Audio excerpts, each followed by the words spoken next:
Ethan Johnson and his father, Pastor Daniel Johnson, were the faces of respectability in a quiet town, one preaching morality from the pulpit, the other living a life no one could suspect harbored unimaginable darkness.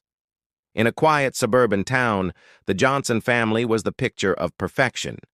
Their house, a two-story colonial with neatly trimmed hedges and flower boxes under every window, reflected the life of order and respectability that Pastor Daniel Johnson preached from his pulpit every Sunday.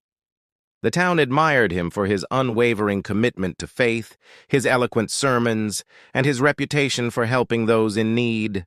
People saw him as a man of integrity, a pillar of the community who always had the right words to comfort the grieving or guide the lost. His wife, Margaret, was equally admired, known for her volunteer work at the local shelter and her ability to host the most elegant community dinners. Together, they presented an image of harmony, stability, and love. Ethan, their only child, was a boy who seemed destined to follow in his father's footsteps. On the surface, he was polite, intelligent, and well-behaved. He graduated high school with honors, helped out at his father's church, and had a few close friends who described him as thoughtful and quiet. To neighbors, he was simply a reserved young man, the kind who kept to himself, spent time reading or studying, and rarely drew attention. Parents would point him out as an example of good upbringing, a model teenager who seemed to embody the lessons preached every Sunday. But beneath the surface of this picture-perfect life, something dark and unsettling simmered. Inside the walls of the Johnson house, Ethan's personality was far more complex than anyone could imagine. He was meticulous, patient, and calculating, traits that had once earned praise for his discipline but now served a far more sinister purpose. The basement, a space that appeared mundane to visitors, had been transformed over months into something unthinkable. Shelves were removed, walls reinforced, and hidden locks installed. The room was organized with precision, as if it were an office or a laboratory rather than a place where human beings would be trapped. Every detail was calculated: the lighting, the temperature, even the soundproofing. Ethan had created a secret world beneath the house, a place where he alone controlled every aspect of life. No one suspected. The Johnsons continued to host church gatherings, neighborhood barbecues, and community events with the same warmth they always had. Pastor Daniel's sermons never hinted at the horror lurking just a few feet below. Ethan's friends, classmates, and teachers continued to see only the polite, studious boy they had always known. In the town, the Johnson name was associated with respect and trust. Behind that facade, however, the basement existed as a prison, a hidden chamber of fear that contradicted everything the family seemed to represent. Ethan spent years perfecting his control over the space and preparing for the arrival of those he would eventually imprison. Each action, each detail of his preparation, was executed with patience and a chilling precision. There was a quiet tension in the house that no one could name, a feeling that something was slightly off, though nothing concrete ever appeared. In the perfect suburban setting of manicured lawns and Sunday greetings, the basement was a secret that would remain invisible until the day it could no longer be contained. The contrast between the outward image of a pious, respectable family and the hidden reality beneath their feet was stark, creating a sense of unease that would only deepen as the story unfolded. The disappearances began quietly, almost imperceptibly, in the town that had once seemed so safe. One by one, people went missing, leaving friends and families bewildered and anxious. A young artist who had been working on a series of local murals failed to show up for an important gallery opening, leaving her canvases unfinished and her neighbors puzzled. A college student stopped responding to calls and messages, missing classes and ignoring emails that detailed urgent concerns. A delivery worker simply vanished on a routine route, leaving a half-completed day of work and a trail of confusion behind him. At first, these absences seemed isolated, random events that could be explained away by the unpredictable rhythms of modern life, until the pattern began to emerge. No one suspected that the cause of these vanishings lay so close to home. Ethan Johnson, the pastor's seemingly quiet son, had been watching, waiting, and planning with a patient precision that no one could have anticipated. He had studied the behaviors and routines of those around him, identifying vulnerabilities and moments of opportunity. Each victim was chosen carefully, not at random, but with a deliberate understanding of how they could be isolated and controlled. Some were approached with offers of work, others with gestures of help or friendship, and each promise was a trap cloaked in familiarity and trust. Once inside the Johnson house, the basement became their entire world. Light from the outside filtered in only occasionally through small, carefully blocked vents. Time lost all meaning, days blending seamlessly into nights as the captives endured the relentless monotony of confinement. Their lives were reduced to a series of routines dictated entirely by Ethan: when they could eat, when they could move, when they could rest. Any attempt to resist or escape was met with careful observation, subtle intimidation, and swift correction, reinforcing his absolute control over every aspect of their existence. The psychological effect was devastating. Victims grew disoriented and fearful, unsure of what day it was or how long they had been trapped. The basement, initially a strange and intimidating space, became their entire reality. They began to rely on Ethan, not as a friend or helper, but as the sole arbiter of life and death, their movements and even their thoughts confined by his omnipresent watch. Some clung to memories of the outside world, recalling fleeting moments of sunlight or human connection, while others fell into a numb acceptance of their captivity. Despite the horror, Ethan's manipulation extended beyond simple confinement. He provided small comforts at irregular intervals: food, water, books, or limited personal space, creating an unpredictable pattern that kept fear and hope intertwined. This control over both the physical and emotional worlds of his captives ensured that no one could plan an escape successfully. Over time, the outside world became a distant memory, replaced entirely by the oppressive and carefully monitored life within the basement. The town, meanwhile, began to whisper about the missing, connecting dots without ever realizing the truth. Families mourned quietly. Authorities investigated leads that always seemed to vanish into dead ends, and neighbors speculated about circumstances that were far less sinister than reality. The secret basement continued to exist as an invisible prison, its presence concealed beneath the polite smiles and Sunday greetings of the Johnson family. For Ethan, it was a kingdom of control, a place where he ruled unchallenged, and where the lives of 4 people were entirely subject to his calculated will. The basement was more than a hidden room.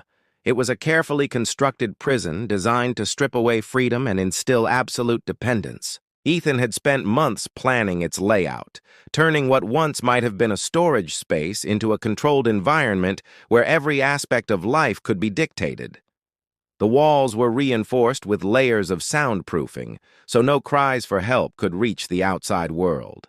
Heavy locks secured the doors, and the hinges were concealed to prevent tampering. Surveillance cameras lined the corners, feeding directly to monitors Ethan kept in a small control area upstairs, allowing him to watch every movement, every expression, and every reaction with meticulous scrutiny. The captives' routines were entirely dictated by Ethan. He controlled when they ate, what they ate, and how much they were allowed to move. Meals were sparse, carefully measured to ensure survival, but also to maintain psychological control. Even the light in the basement was regulated. Dim, artificial illumination mimicked daylight only enough to maintain a sense of normalcy, while darkness was used strategically to unsettle and disorient. Victims lost track of time, often unsure whether hours or days had passed, further cementing Ethan's dominance. Despite the oppressive environment, Ethan occasionally offered small gestures of comfort, a calculated method of manipulation. A book placed on a shelf, a slightly longer meal, or a moment of warmth in an otherwise cold routine would foster a confusing sense of gratitude or fleeting trust. These unpredictable acts created a cycle of fear and hope, making resistance psychologically exhausting. Captives became hyper-aware of Ethan's moods, their lives dictated not only by physical confinement, but also by the invisible weight of his approval or anger. The basement itself was designed with chilling efficiency. There were small partitions creating semi-private spaces, but nothing allowed true solitude or escape. Every corner was visible to the cameras, and Ethan frequently adjusted furniture and objects to maintain control over movement. He ensured there was no opportunity to hide or to communicate freely with others. Even basic needs were monitored, with restrictions that reinforced dependency and helplessness. The captives' lives became a rigid routine, one in which the outside world seemed to exist only as a distant memory, a place of freedom and light that might never return. Ethan's meticulous attention to detail extended to psychological warfare. He observed how captives reacted to stress, fear, and minor comforts, adjusting his behavior to maximize control. Fear was constant, yet it was punctuated with moments of seeming generosity, making the captive's perception of him unpredictable and unsettling. Over time, the line between victim and caretaker blurred in their minds, leaving them trapped not only physically, but mentally. They learned that survival depended on compliance and the careful reading of Ethan's intentions, further cementing his authority. For years, the basement remained unseen and unimagined by anyone outside the Johnson home. The town continued its routines, oblivious to the horrors lurking beneath the surface. Ethan's control over the space was total, extending beyond the physical environment into the minds of those he held captive. It was a place of silent terror, a prison that existed in plain sight, and a testament to his patient, calculated cruelty. The hidden basement became a world unto itself, a dark reflection of power and control that contrasted sharply with the polished, respectable image the Johnson family presented to the world. Years passed, and the carefully constructed facade that Ethan had maintained began to show cracks. The Johnson household continued to appear normal on the surface, but subtle signs began to emerge that something was amiss.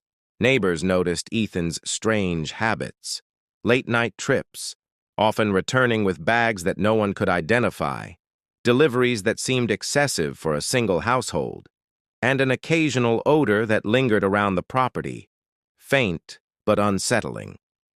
People dismissed these observations as quirks until patterns became too persistent to ignore. The town's sense of safety, once unshakable, began to falter as whispers of the missing grew louder. Ethan, in his years of confinement, had become increasingly confident, his control over the basement absolute. The captives had learned the rhythms of his behavior and the limits of their world, but over time their vigilance began to falter, as exhaustion and monotony sapped their strength. Small mistakes, missed locks, and brief lapses in attention provided the first opportunities for the outside world to intervene. One victim, desperate and persistent, managed to find a way to communicate beyond the basement walls. A hidden note, carefully concealed, eventually reached a friend who had not given up hope. That single act of courage triggered a chain reaction that would ultimately unravel Ethan's elaborate control. Authorities, once alerted, began their investigation with careful surveillance. They observed Ethan's routines, noting inconsistencies and unusual behaviors. They traced deliveries, watched for interactions with neighbors, and studied the house itself, searching for signs of hidden spaces or abnormal activity. The meticulous planning that Ethan had relied upon now worked against him, as the tools of surveillance and forensic investigation slowly exposed the truth. Every small oversight, a delivery left in the wrong spot, a camera angle revealing more than intended, added pieces to a puzzle that authorities were determined to solve. The discovery of the basement came gradually. Officers noticed subtle signs, worn floors in unexpected areas, the faint hum of equipment behind walls, and the careful arrangement of objects that suggested deliberate concealment. When they finally gained access, they encountered a space that was both horrifying and meticulously maintained. The hidden prison reflected years of planning, from reinforced doors and soundproof walls to surveillance cameras and controlled lighting. Every detail revealed Ethan's intent and his methodical approach to domination, but it also exposed vulnerabilities that allowed law enforcement to act decisively. The captives, once isolated and disoriented, were finally confronted with the reality of rescue. Their liberation revealed the full extent of their confinement. Years of restricted movement, psychological manipulation, and the constant presence of a captor who had studied them relentlessly. The outside world, once distant and imagined, suddenly returned in overwhelming intensity. For Ethan, the collapse of his carefully constructed world was abrupt and total, a confrontation with consequences he had long evaded. The town, in shock and disbelief, struggled to reconcile the image of a polite, intelligent young man with the atrocities he had committed. The cracks in the mask had widened into an undeniable revelation, exposing the terrifying truth beneath the surface of suburban normalcy. The arrest of Ethan Johnson sent shockwaves through the town, shattering the illusion of safety and trust that had once defined the community. Authorities described the basement as one of the most elaborate and concealed prison spaces they had ever encountered. Every detail, from reinforced walls to hidden cameras, bore witness to the years of meticulous planning and psychological manipulation that Ethan had employed. The captives, finally freed, emerged from the darkness with a mixture of relief, disbelief, and trauma, their bodies and minds carrying the weight of years spent in confinement.